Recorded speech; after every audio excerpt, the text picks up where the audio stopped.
The first thing I saw was the glint of sunlight off a rifle barrel just beyond the fence line. The man holding it didn't aim my way. He leaned on it like a walking stick, his weight shifting slow, his face shaded beneath the brim of his hat. A wagon stood behind him, horses shifting in the dust, the air around them hot enough to shimmer. My stepfather's hand gripped my arm harder than it needed to, steering me toward that fence, as though the deal was already done. I didn't know the man's name, didn't know his reason for being there, but I knew enough to understand this wasn't a visit. It was a trade.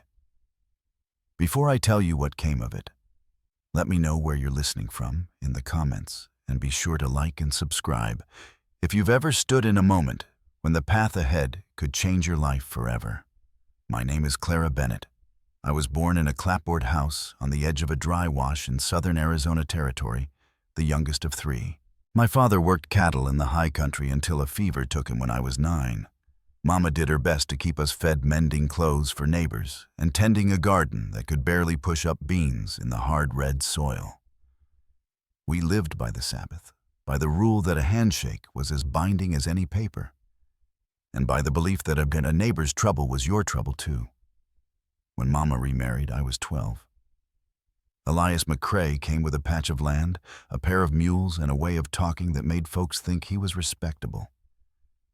He put me to work before the sun was up, hauling water-mending fence cooking meals I'd never get to sit for until the men were done. As I grew older, the work grew harder and his temper shorter. We had little money, but in my mind we were richer than townfolk in the ways that mattered. No debts, no bosses, no one to answer to, but the Lord and the land.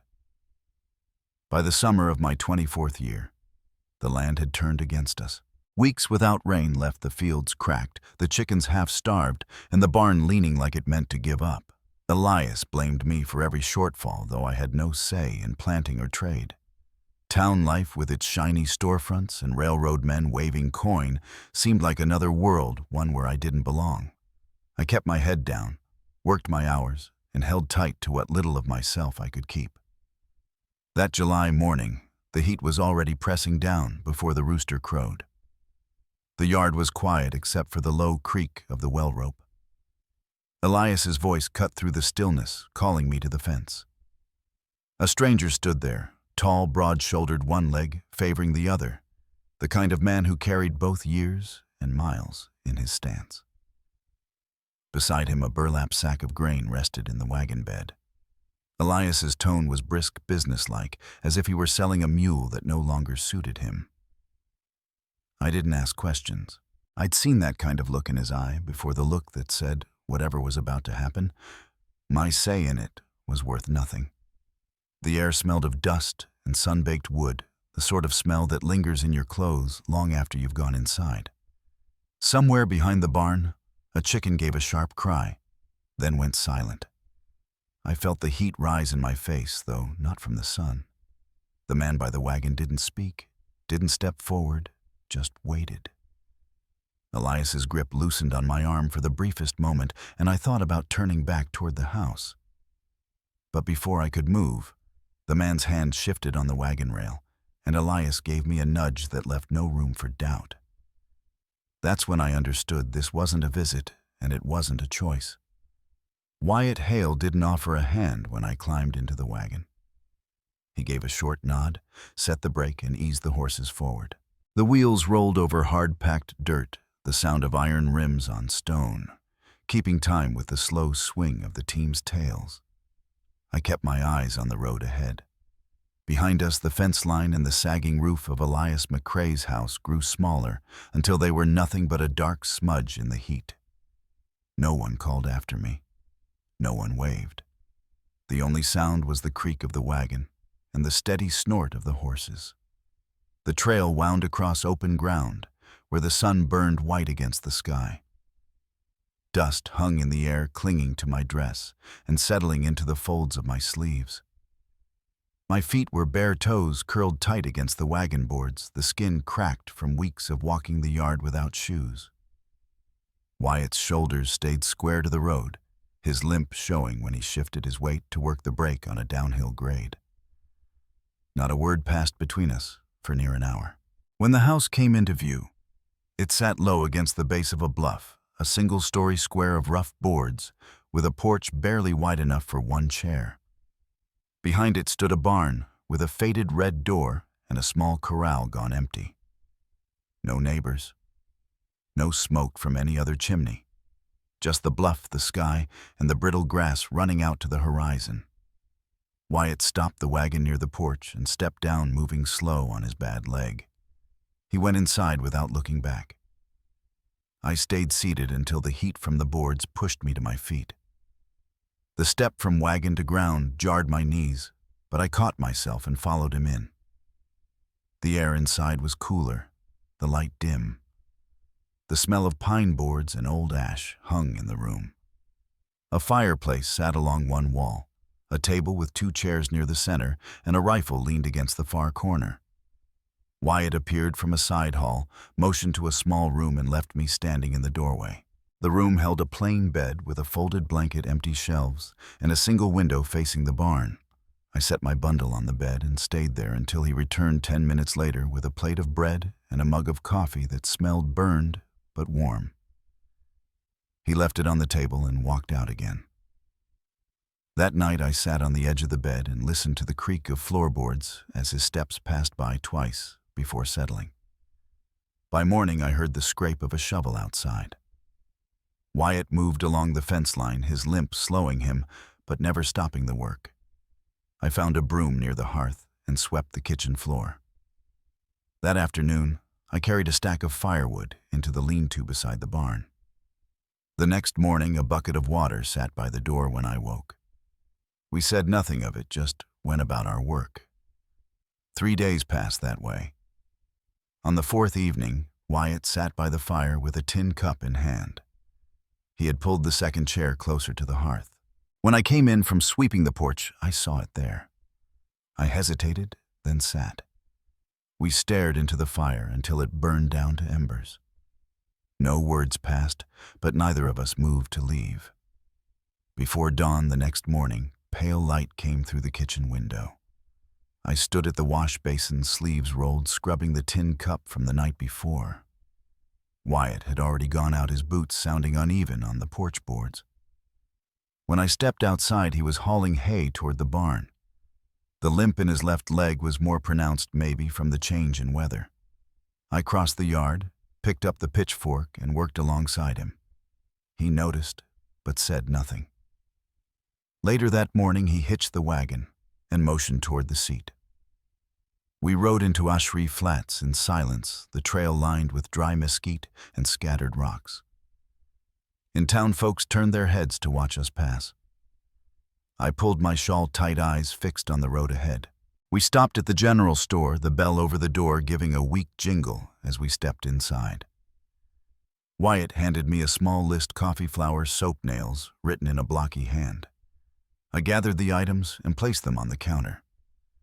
The shopkeeper looked me over, then glanced at Wyatt. "She yours now, Hale?" His tone carried more grin than question. Wyatt didn't answer at first. He set coins on the counter and said only, "She's here to work," before walking out. I followed, my pulse quickening, though I kept my steps steady. That evening I swept the floor and boiled 2 potatoes with salt and dried onion. Wyatt brought in more wood after we ate. As I scrubbed the pot, I asked, "Why did you bring me here?" He stopped stacking kindling, looked at me once and said, "Didn't sit right what they did." Then he turned back to the wood. I didn't press him. The wind rose that night, rattling the shutters. Wyatt lit the lamp in the main room and left it burning. Around midnight, I woke from a dream I couldn't recall. The glow from the lamp reached into the hall. I stood in the doorway, the boards cool under my feet. I didn't know if he'd lit it for me, but it was enough. Days fell into a rhythm. Wyatt spoke little and I spoke even less. But I began to notice his ways, how he tested the fence wire with 2 fingers before nailing it back, how he checked the door latch twice before bed. One morning I asked about his leg as we worked in the barn. Horse fell, he said. 7 years ago. Broke it clean. I waited, then asked if his wife was gone. 5 years, he said. Fever, that was all. Back in town, Elias McCrae was telling folks the grain was spoiled, that Wyatt had cheated him.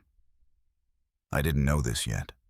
Wyatt made no mention of it, but he began checking the rifle more often and laid an extra board across the back fence. The silence between us held steady. For the first time in years, I slept through the night. 3 days later, the rain came. It started as a mist and built to a steady pour by afternoon. The ground turned slick boots, sinking in with every step. Wyatt came in soaked to the waist, hung his hat by the stove, and sat while I added another log to the fire. The animals were fed, the fences would hold. Inside, the air softened with the storm. I cooked beans with bacon scraps from the pantry. When I set the plates down, I took my seat without pause. Wyatt glanced at me, but said nothing. After we ate, he whittled a piece of pine while I patched a sleeve. My stitches trembled as I thought of Elias, of the way he'd looked at me that last day. "Do people believe him?" I asked. Wyatt looked up. "About the grain? Maybe some. Maybe they don't care. Town's used to him." "You knew it was spoiled grain," I said. I knew he replied. "Then why trade with him?" Wyatt set the knife down. "I had the grain. He had you." I stared at the fire. "I didn't think you'd keep me." He leaned back, eyes on the flames. "Didn't plan much past getting you out?"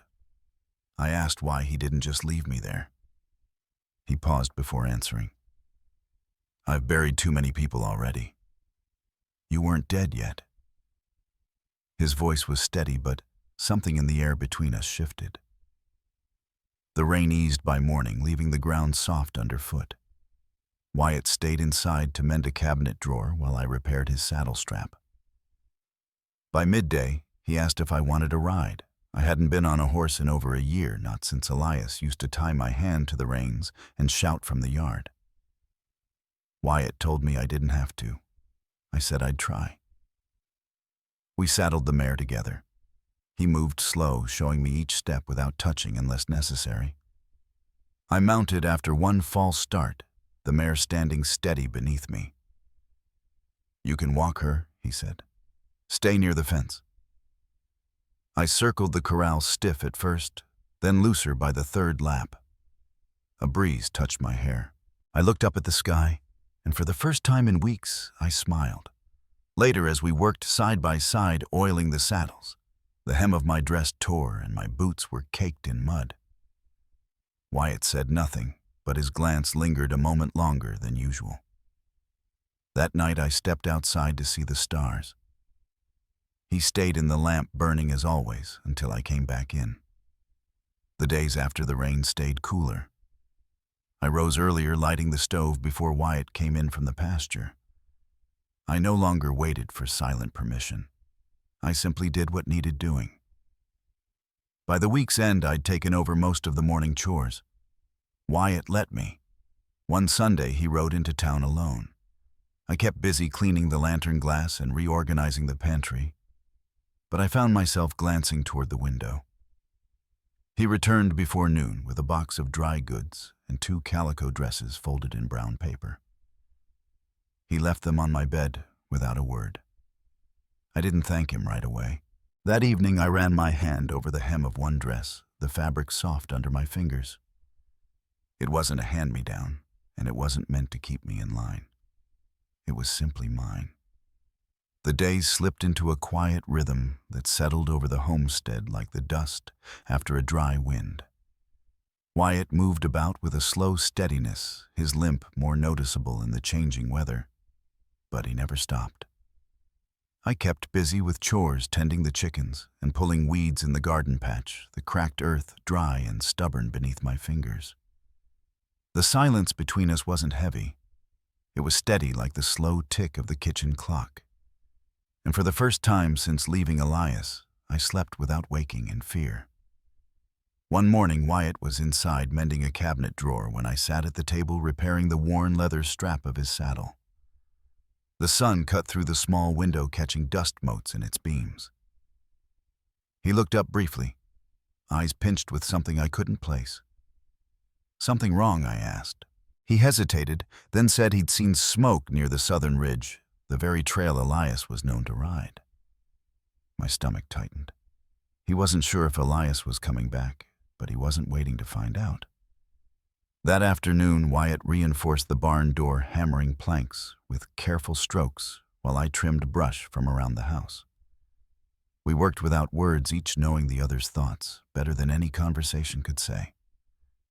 The stillness stretched late into the evening.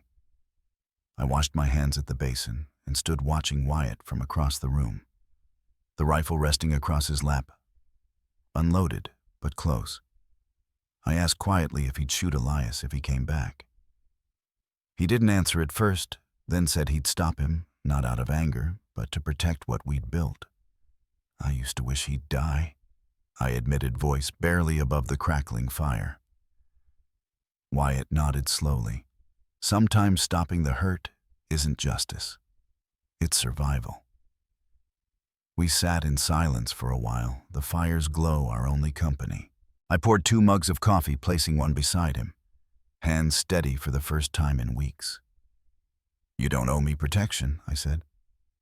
"No," he replied, but I gave it. "That won't change."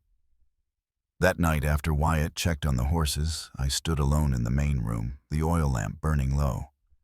I touched the calico dress on my bed, the one with the little white flowers still untouched.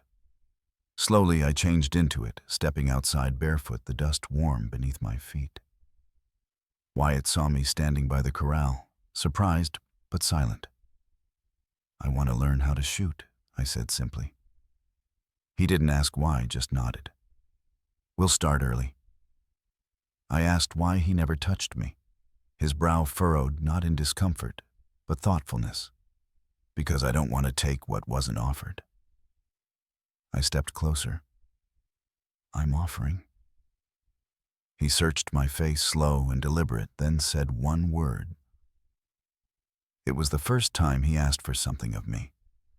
I nodded. That night, as the fire burned low, I reached for his hand and rested my fingers over his. Neither of us spoke. The story of how I'd come to be here wasn't finished, and the fear hadn't left. Elias was still out there, and no promises had been made.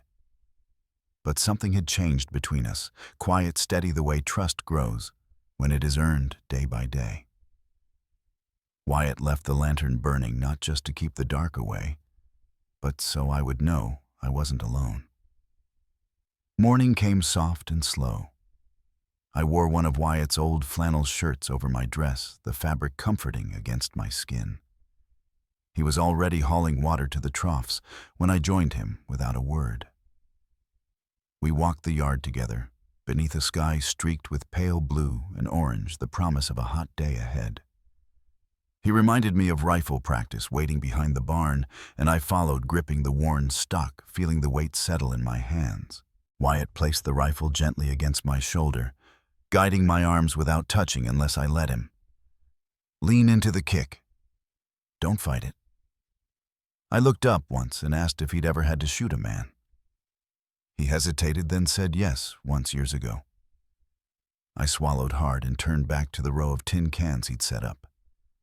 The crack of the rifle startled me, but by the 6th shot, my stance was steady, my breathing even. "Keep it near the door," Wyatt said. "Loaded. Safety on." I nodded, feeling the weight of fear slip away. We ate lunch beneath the oak tree, the bench Wyatt carved long ago, now worn smooth from years of use.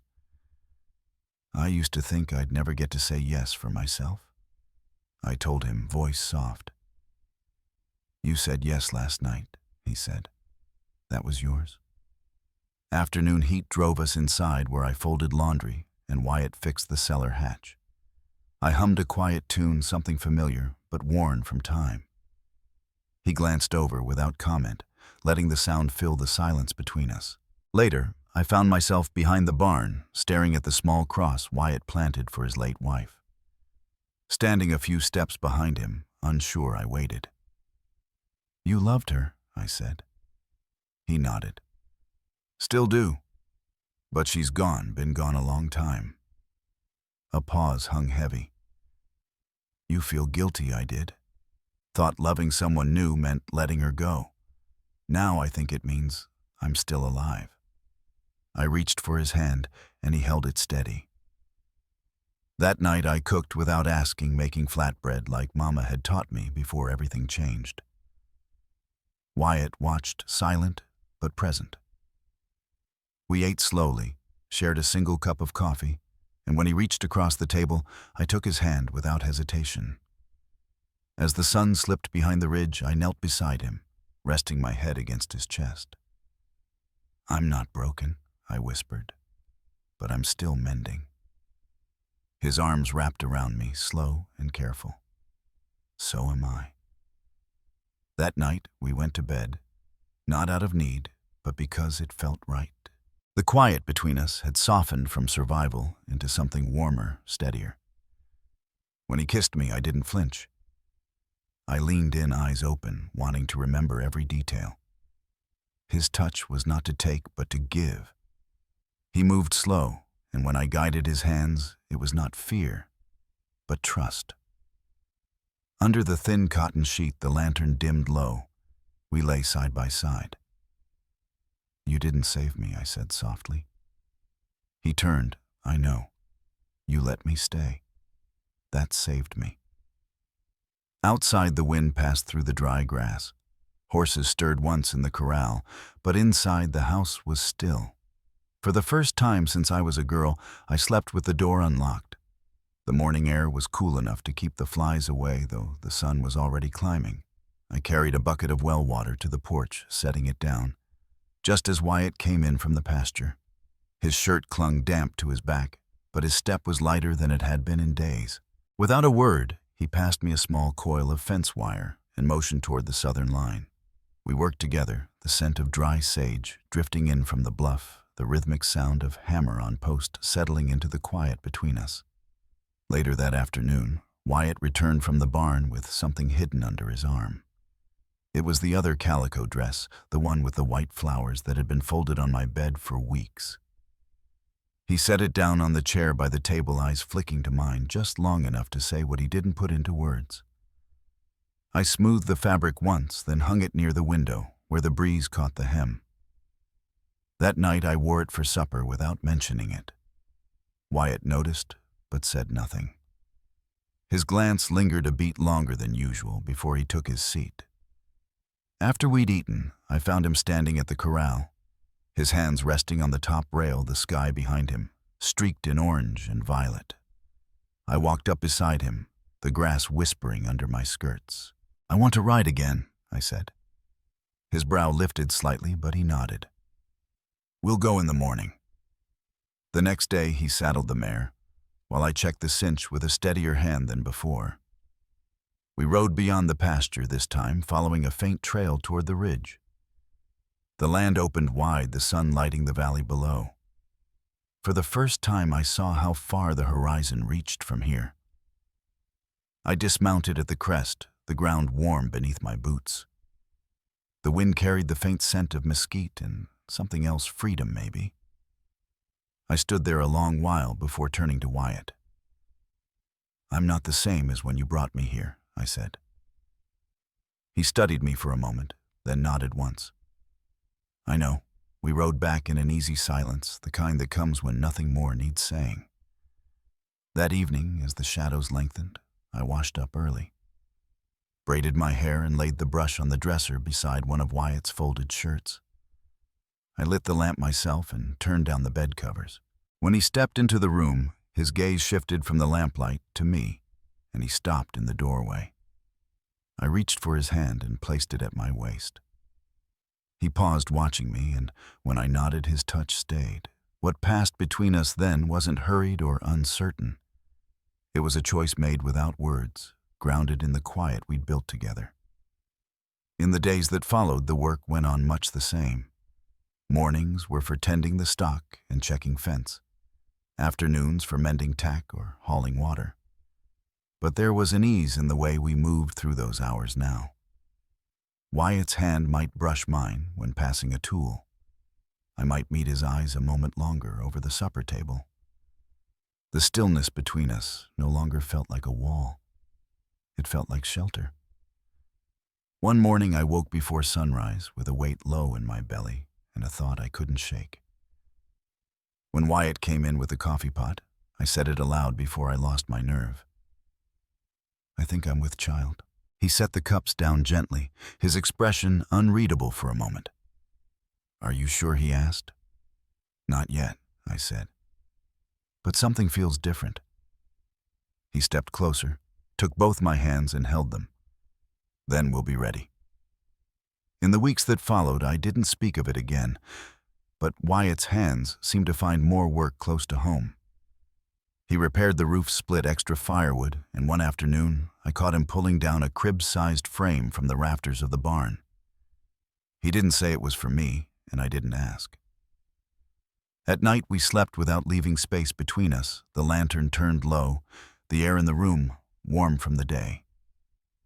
By the third week, my appetite had changed and my sleep had deepened. I found myself walking slower in the mornings, one hand resting unconsciously on my middle. Wyatt noticed, but never mentioned it. Instead, he began fixing a bench beside the front window so I could sit and sew with the light. I took to mending small garments from scraps in the basket shirts no bigger than a man's hand. One afternoon, a rider came to the gate. I saw him through the window before he knocked. He wasn't Elias, but I recognized him from Ashri Tall, with a sun-cracked face and a way of leaning in the saddle that spoke of trouble. I stepped out onto the porch, the rifle visible in the shadow of the doorway. "Your pa's been talking," he said, voice rough. "Says the deal wasn't fair. Claims he was tricked. Might try something soon." He tipped his hat without waiting for a reply and rode off, leaving a trail of dust curling behind. When Wyatt returned, I told him exactly what had been said. He listened without moving his jaw set. "If he comes again," Wyatt said, "we won't be talking on the porch." The next morning, he boarded the south gate, the hammer blows carrying across the yard. When he was done, he looked back at the house and found me in the doorway. "He won't take anything from you again," he said. I believed him.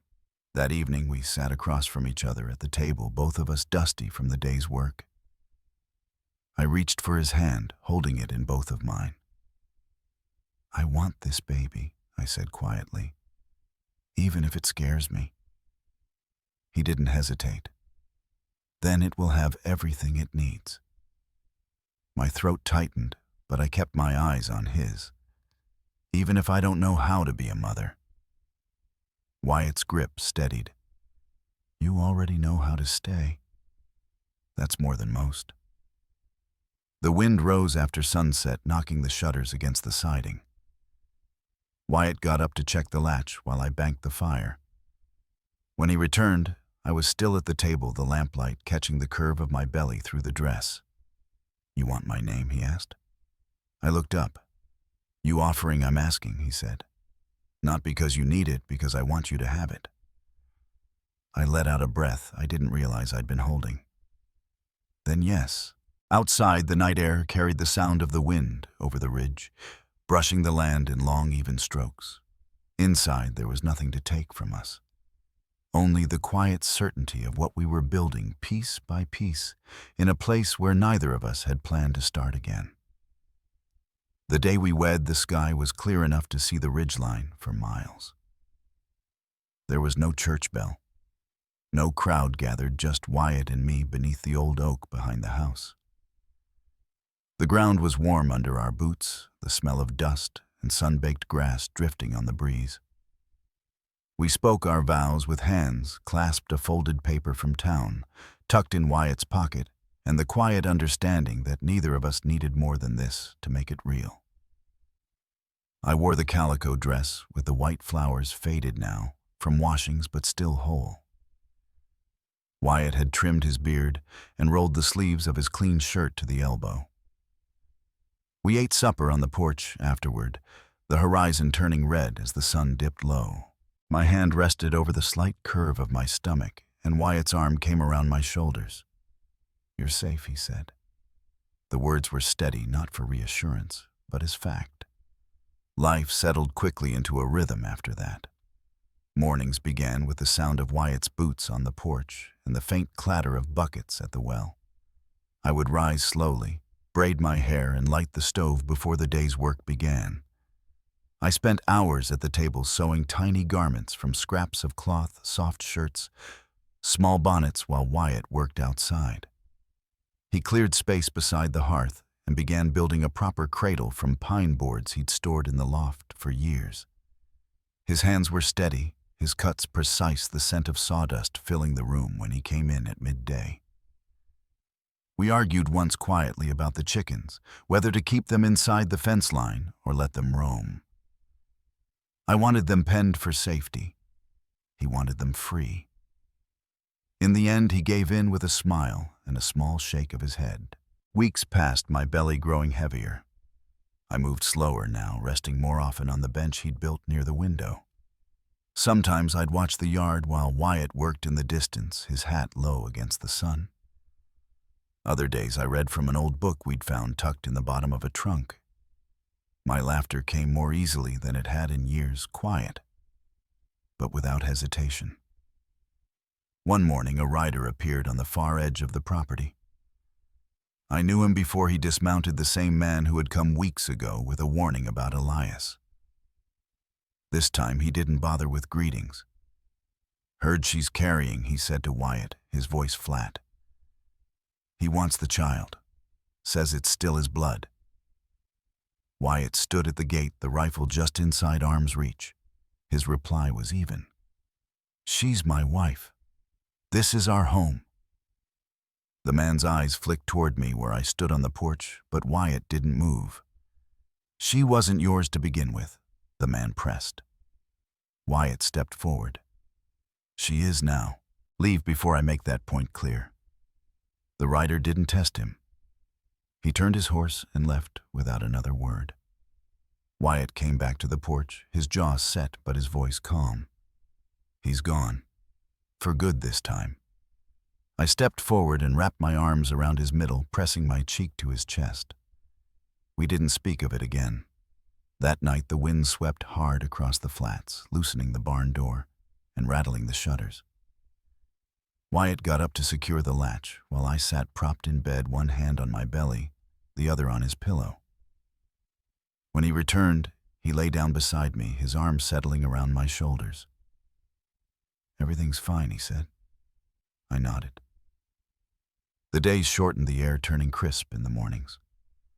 Frost clung to the grass at dawn, melting by mid-morning into clear, cold light. Wyatt adjusted the chores without making it a discussion. He carried heavier loads, left the lighter work to me, and never made note of it. We talked sometimes about names, about how the baby's room might look, about whether a girl should learn to shoot as well as a boy. Neither of us gave ground on that last point until Wyatt caught the look in my eye and finally said, "All right, both will learn." By late October, the roof repairs were done and the pantry shelves were stocked for winter. The cradle stood finished by the hearth, its surface sanded smooth. One evening I sat across from Wyatt at the table, a half-finished bonnet in my lap. The firelight threw long shadows on the walls. "I never thanked you," I said quietly. "For what?" he asked. "For giving me a life. For never sending me back." He shook his head. "You made the life. I just gave you room to build it." I reached across the table, curling my fingers around his. "I love you," I said. Wyatt leaned forward, resting his forehead against mine. "I love you too." It was the first time either of us had spoken it aloud. We went to bed that night, without leaving a lamp burning, without a rifle by the door. Outside, the wind moved soft over the land. Inside, the only sound was the steady rhythm of his breathing beside me. The past felt quiet for the first time. The frost came early that November, leaving the grass stiff underfoot until the sun reached it. I woke to see my breath in the air and the window panes filmed with ice. Wyatt was already outside, smoke curling from his breath as he walked from the barn.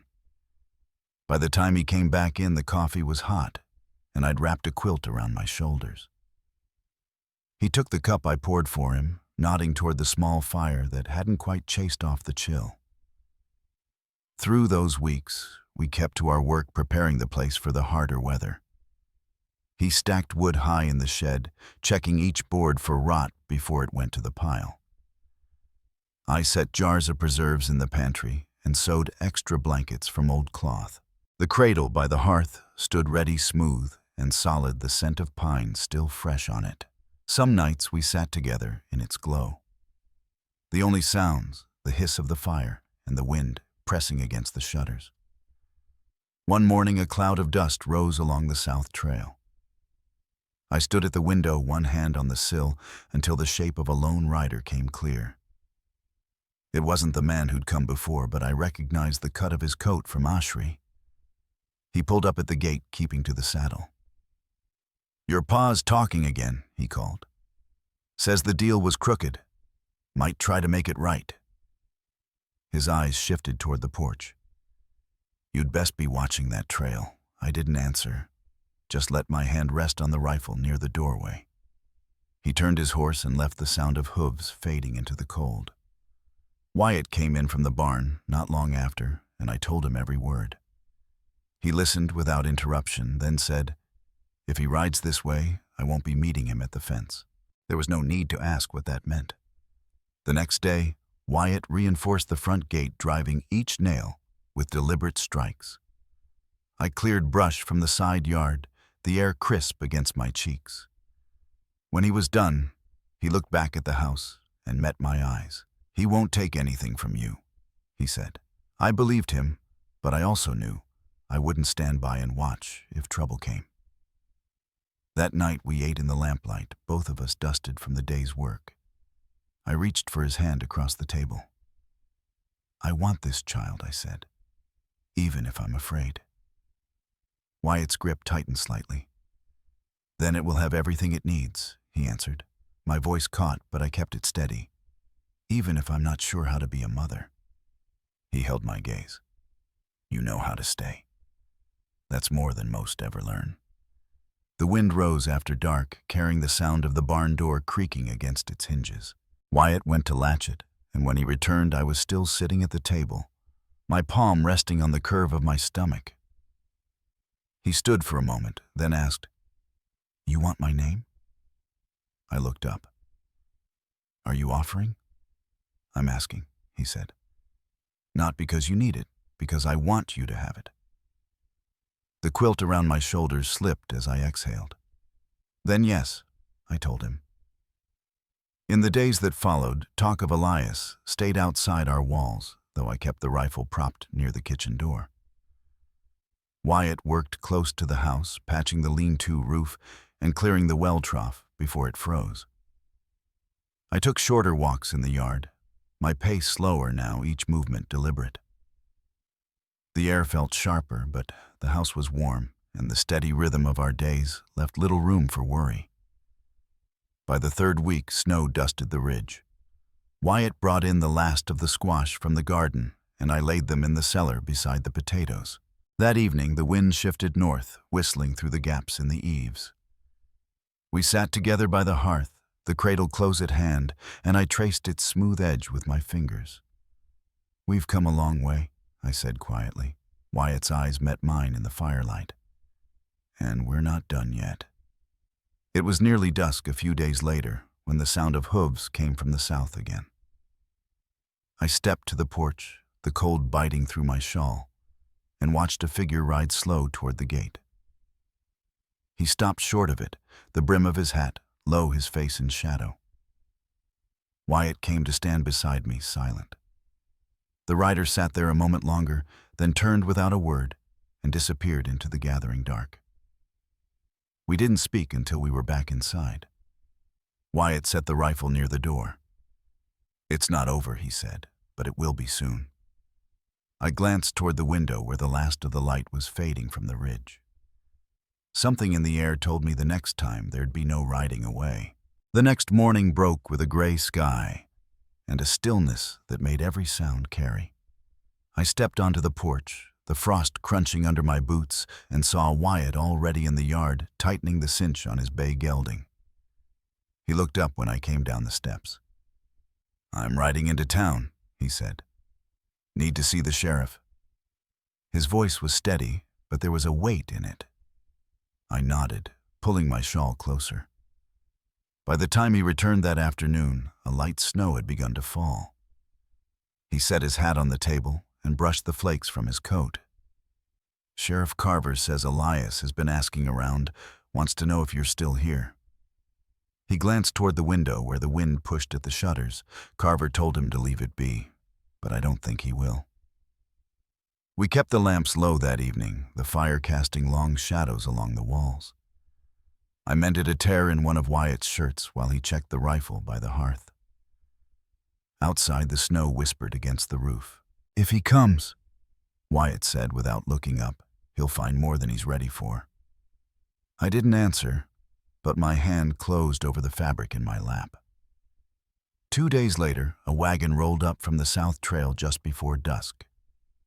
A man stepped down, not Elias, but a stocky fellow with a scar along his jaw. He introduced himself as Thomas Greeley, said he was 34 and worked the freight line through Ashry. "Elias sent me," he admitted, shifting his weight. "Told me to bring you back, said there's money in it." I kept my voice even. "You can tell him I'm not for sale." Greeley looked from me to Wyatt, then back again. "Didn't figure you'd be easy to move," he said finally. "I'll ride out in the morning and let him know."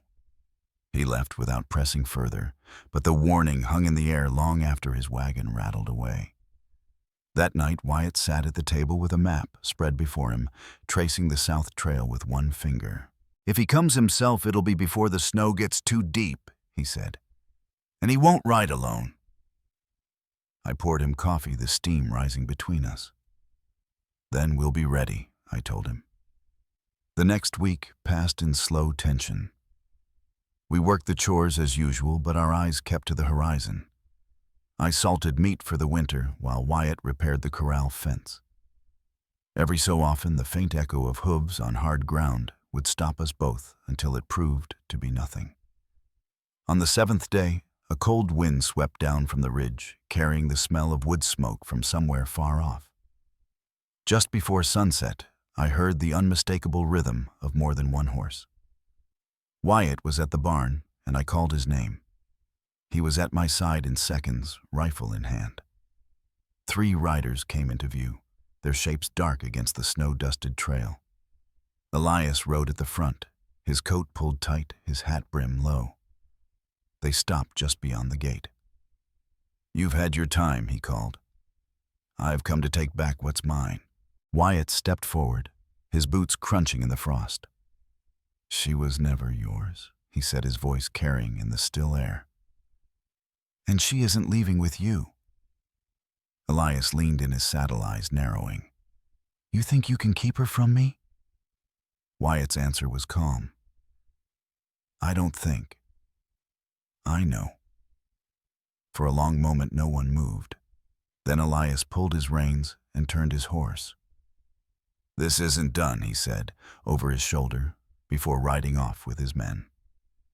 The sound of hooves faded into the cold evening, but I knew his words would follow us into the days ahead.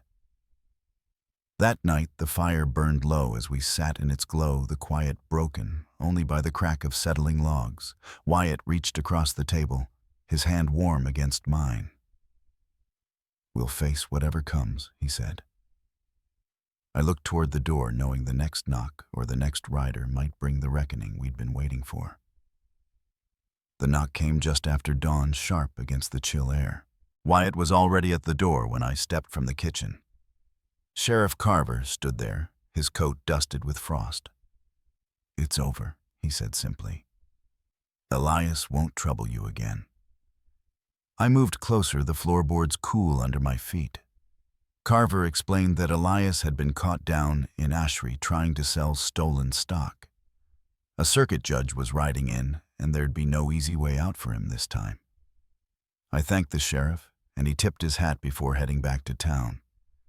Wyatt poured coffee into 2 tin cups and set one in front of me.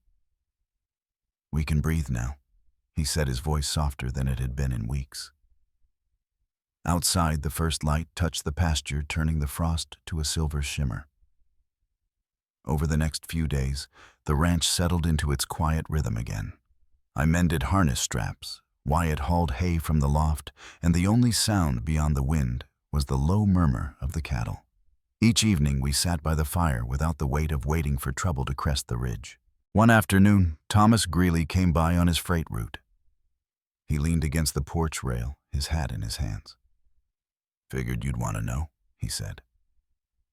I told Elias no decent man would do what he'd tried. Guess I was right to step back. I thanked him, and he rode on his wagon, rattling toward the South Trail. The first Sunday after we hitched the team and drove into town for the church social. Folks greeted me like I'd always been part of the community. Their smiles warmed their hands, sure. Wyatt stood beside me the whole time, his quiet presence saying more than words. When the sun began to sink, we headed home with the sky washed in gold and the air carrying the scent of pine smoke. The ranch came into view, lantern light glowing faint from the windows. It looked for the first time entirely mine, not because of land deeds or law, but because I belonged there. I've learned something out here on the edge of the map. Family isn't always the one you're born to. It's the hands that steady you. When the wind picks up, the voice that says you're safe when danger rides close. And justice isn't just what a judge declares. It's the quiet return of peace after the storm. If you've ever stood your ground when it mattered most, or found a place where you finally felt at home, you'll understand why I tell this story. And if it's touched you, I hope you'll share it, because out here, the truth deserves to be carried far.